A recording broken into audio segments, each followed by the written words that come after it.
சந்தோஷமா இருக்கும். அப்போ எப்போ சந்தோஷமா இருக்கிறோமோ, எப்போ திருப்தியா இருக்கிறோமோ, இந்த யூனிவர்ஸ் பிரபஞ்சமும் இறை ஆற்றலும் என்ன நினைச்சுக்கும்னா, ஓ இவனுக்கு சந்தோஷமா இருக்கிறது தான் பிடிக்கும் போல இருக்குன்னு திருப்ப திருப்ப திருப்ப உங்களை சந்தோஷமா வச்சுக்கிறதுக்கு என்ன தேவையோ அதை கொடுத்து கொண்டே இருக்கும்.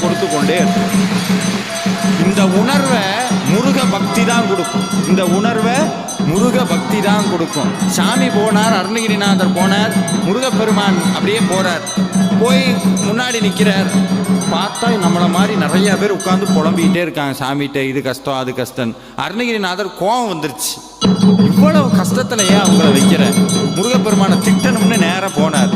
ஆறுமுகம் ஆறுமுகம் ஆறுமுகம் ஆறுமுகம் ஆறுமுகம் ஆறுமுகம் என்று பூதி ஆகமணி மாதவர்கள் பாதமலர் சூடுமடியார்கள் பதமே துணையது என்று நாடும்